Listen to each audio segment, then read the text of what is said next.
Olá, este é mais um Cidadania a propósito dos 200 anos do Senado. E hoje vamos falar de educação. Nosso convidado tem toda uma história de vida dedicada ao ensino e à aprendizagem no Brasil. Ex-ministro, ex-reitor da UNB, ex-governador do Distrito Federal, 2 vezes senador, Cristóvão Buarque. Seja bem-vindo, senador. Vou chamá-lo de senador e professor, como pedi anteriormente. Eu quero deixar claro que o prazer é meu estar aqui. Aqui eu tive tantas vezes nesse estúdio e também falando sobre os 200 anos do Senado Federal. O Senado tem toda uma linhagem de senadores que, através das gerações, tiveram uma relação muito próxima com a educação no Brasil. Desde Gustavo Capanema, também passando por João Calmon, que foi o autor daquela importante lei, emenda constitucional, que obrigou que valores dos impostos fossem destinados, ainda em 1983, destinados à educação, passando por Darcy Ribeiro e outros, como o ex-presidente José Sarney, o ex-senador Marco Maciel e outros educadores, e mais recentemente o senhor é o grande expoente da educação aqui dentro. Falar Cristóvão Buarque é quase que dizer educação.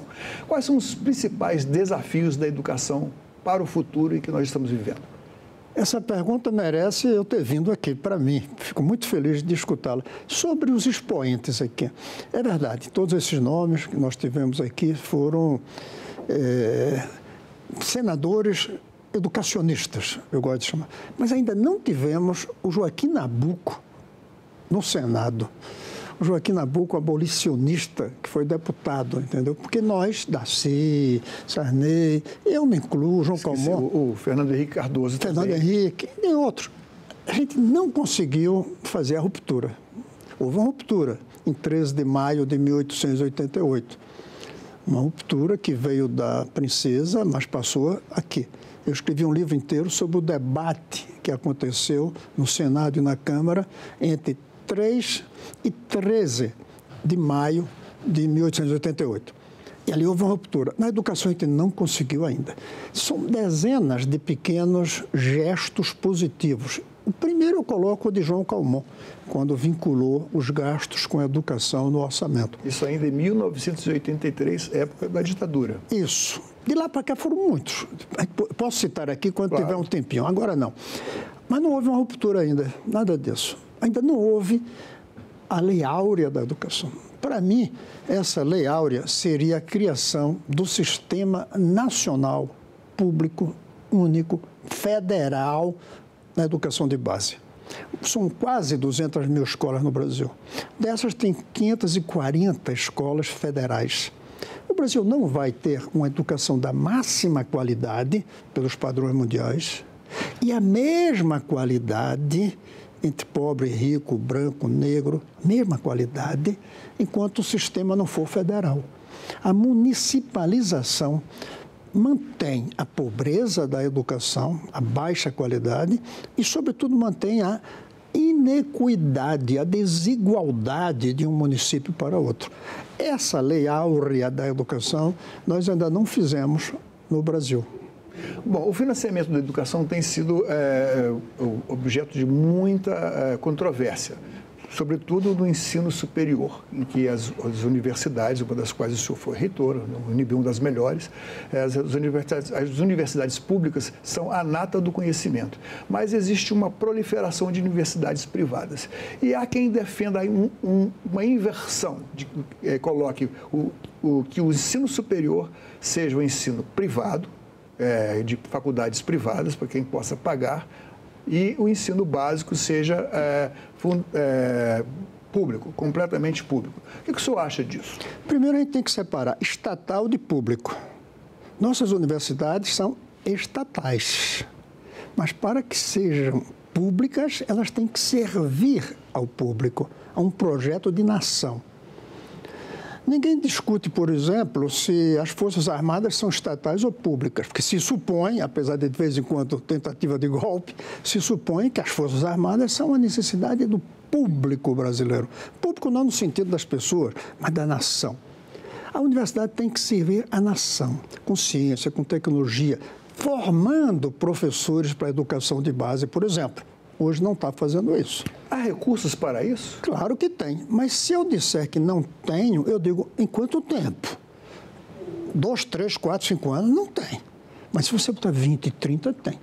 Agora, o mais importante, além de dizer que a universidade estatal não está servindo ao público, ou seja, à nação, grande parte dos médicos que estudam gratuitamente terminam e vão ficar ricos trabalhando para o setor privado. Se todos fossem para o SUS, tinha que ser público mesmo, tinha que ser gratuito. O filho da família mais rica do Brasil, se vai querer ser médico do SUS, não tem por que pagar. Se vai querer ser professor de História, Geografia, Matemática na rede pública ou até mesmo na rede privada de educação de base, não tem por que pagar. O problema é a que serve o que é formado na universidade. Agora, dito isso, eu quero dizer que ela está fracassando, a universidade, e não está dando o que a gente precisa por causa da falência da educação de base. Nesses 40 anos de democracia, o número de universitários, sobretudo de Fernando Henrique para cá, multiplicou por 5. 5 vezes mais. Mas e a qualidade do ensino? Então, caiu a qualidade. Por quê? Porque a educação de base não melhorou. Multiplicamos por 5 o número de universitários e por 2 o número dos que terminam o ensino médio. E sem melhorar a qualidade do ensino médio. Senador. Aí o que acontece? Esses entram na universidade, não conseguem acompanhar. Tem que fazer praticamente 2, 3 anos de recuperação. Isso, e não consegue. A USP, que é a melhor de todas, eu fui da UNB, mas temos que reconhecer que a USP é a grande, hoje pouco mais de 50% apenas se formam. Senador, em 1991, brasileiros acima de 15 anos de idade, 20% dos brasileiros acima de 15 anos de idade eram analfabetos.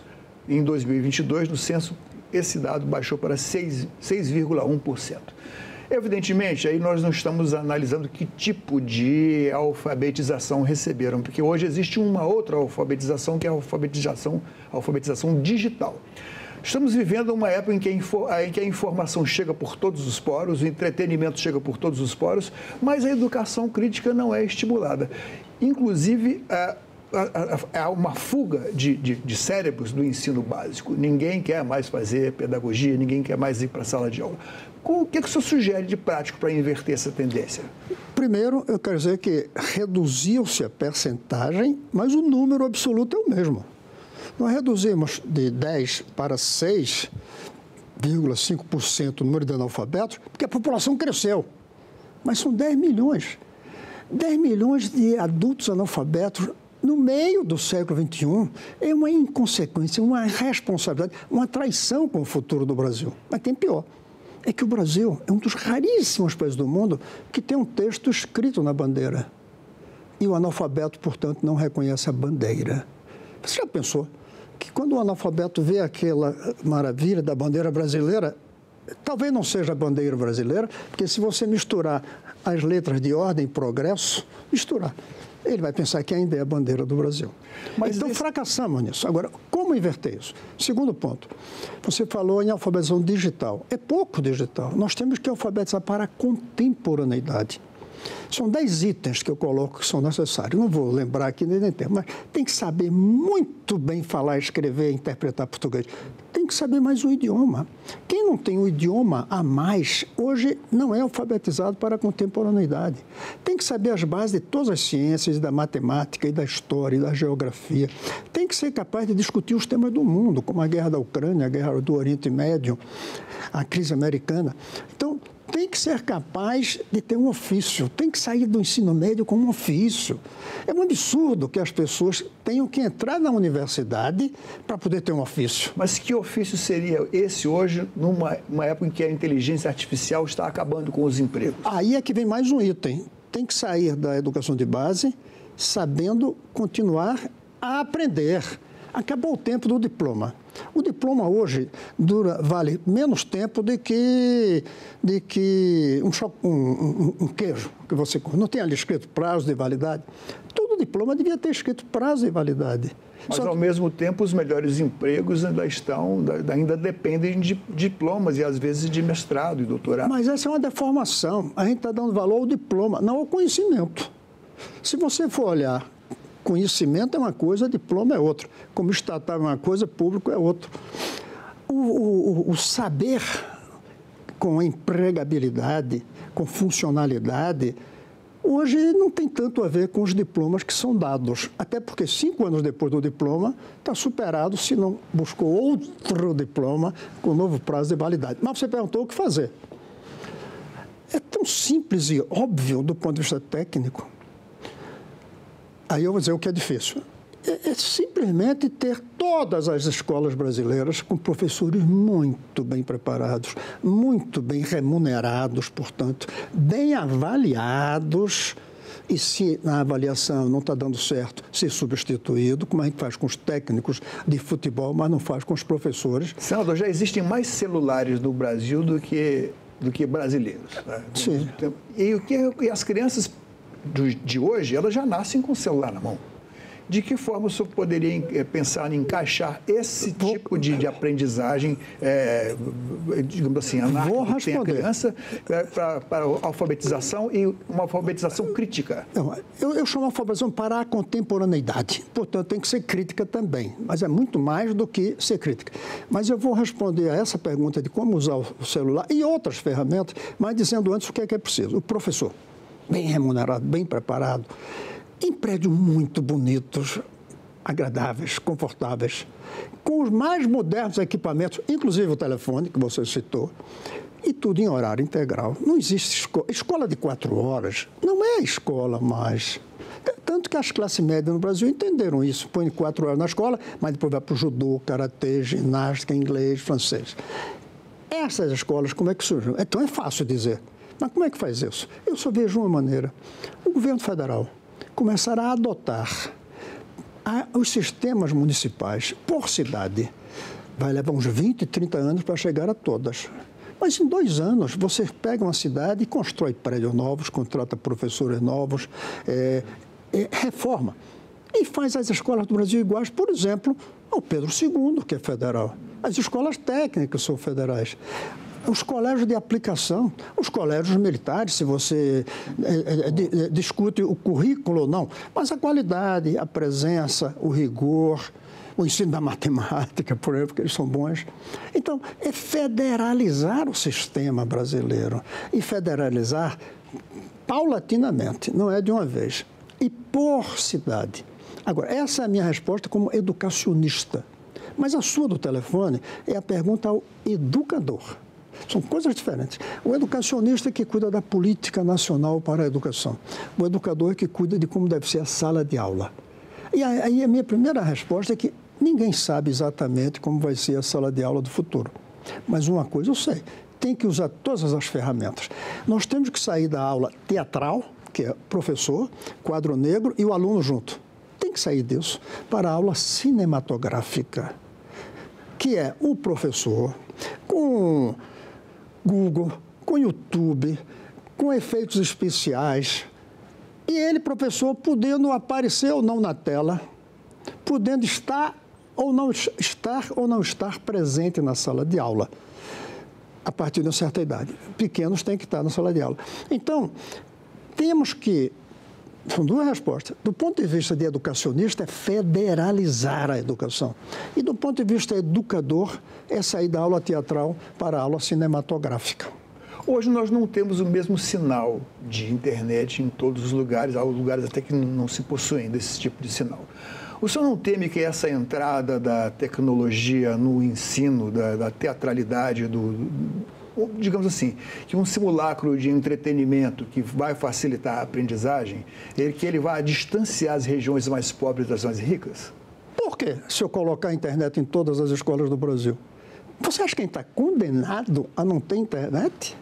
Na hora que a gente quiser e tem que ver um projeto, a gente coloca. A gente não colocou energia elétrica? Não tinha energia elétrica 60 anos atrás. A gente não colocou televisão. Essa televisão que a gente está chega ao Brasil inteiro. Não chegava quando eu era criança. Aliás, até os 18 anos, não tinha televisão em Recife, onde eu morava. Não tinha televisão. Em 1970, a gente não assistiu à Copa do Mundo, eu me lembro bem. Por que a gente não pode fazer isso? Não, um salto enorme, precisa de muitos recursos, muito dinheiro, muita formação de uma massa crítica de professores. Isso não vai se alcançar. Porque ninguém pensou que precisava de muito recurso para criar uma rede de energia elétrica no Brasil. Ninguém disse, não vai dar, gente. Quando inventou-se de fazer Brasília, Juscelino, ninguém disse não vai dar. Agora eu respondo a sua pergunta de uma maneira mais pragmática. Depende do tempo. Em 5 anos, 10 anos, não dá para fazer no Brasil inteiro. Mas dá para fazer em 1000 cidades. Em 25 anos, a gente chega a todas. O primeiro aeroporto que se fez no Brasil, só tinha ele. Era para brincar ali ao redor. Os Santos Dumont da época. Aí fizeram outra. Aí inventaram de uma para outra.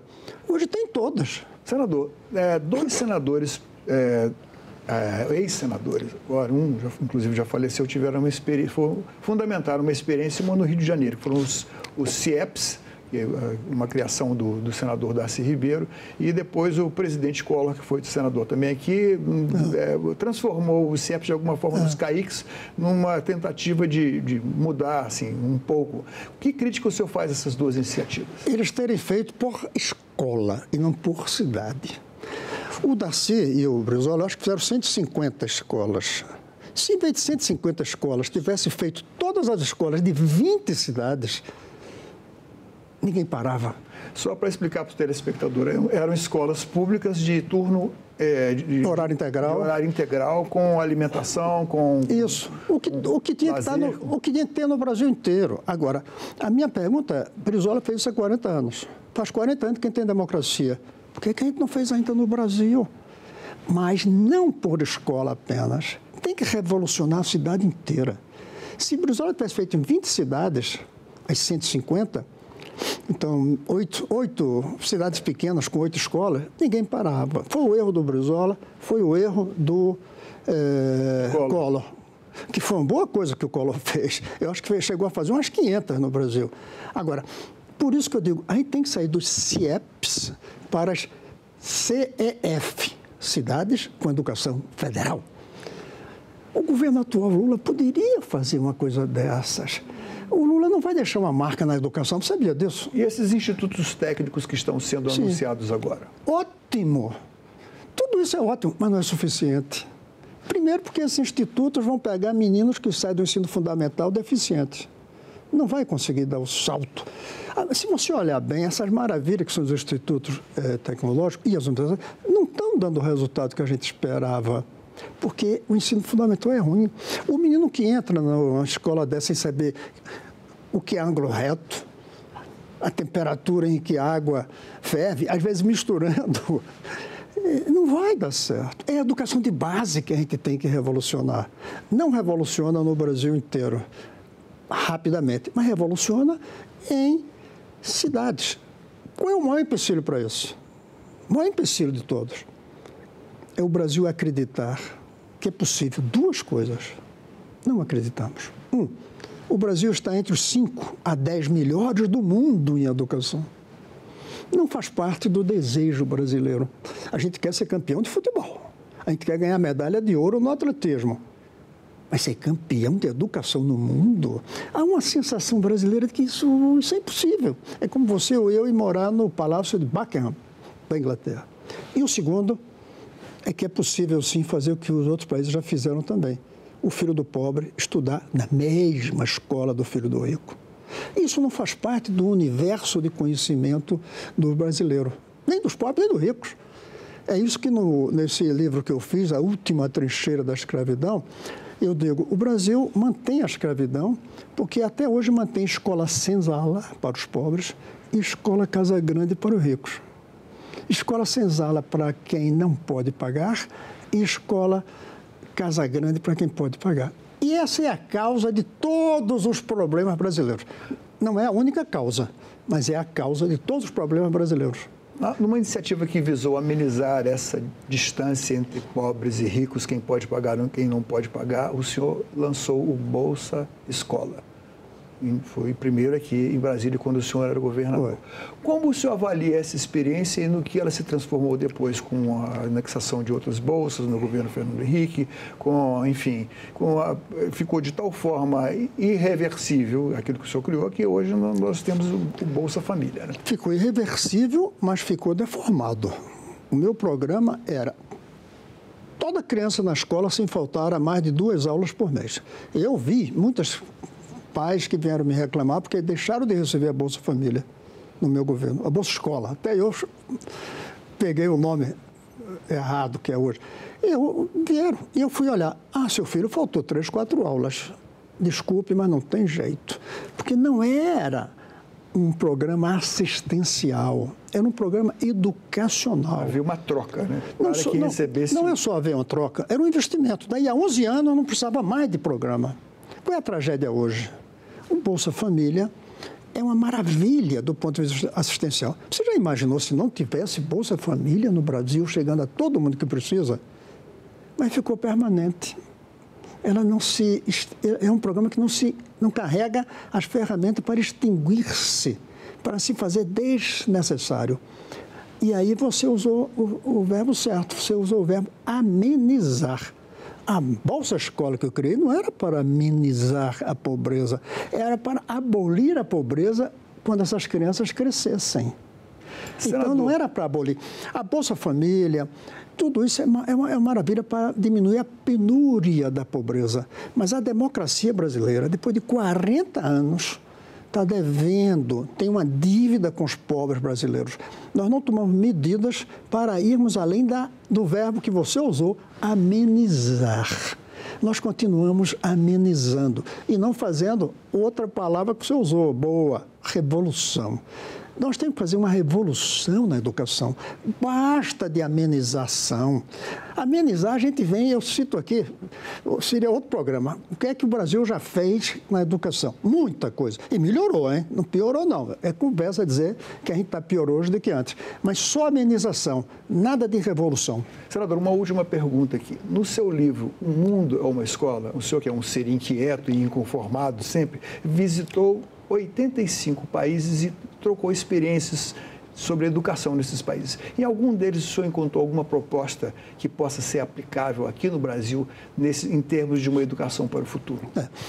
Primeiro, são 85 relatos do que eu aprendi em viagem. Eu confesso que eu não fiz as contas quantos países, porque tem país que aparece mais de uma vez e tem país que eu visitei que não aparece. Claro que tem muitos exemplos. Eu vi na Finlândia, como é que é um país que não era diferente.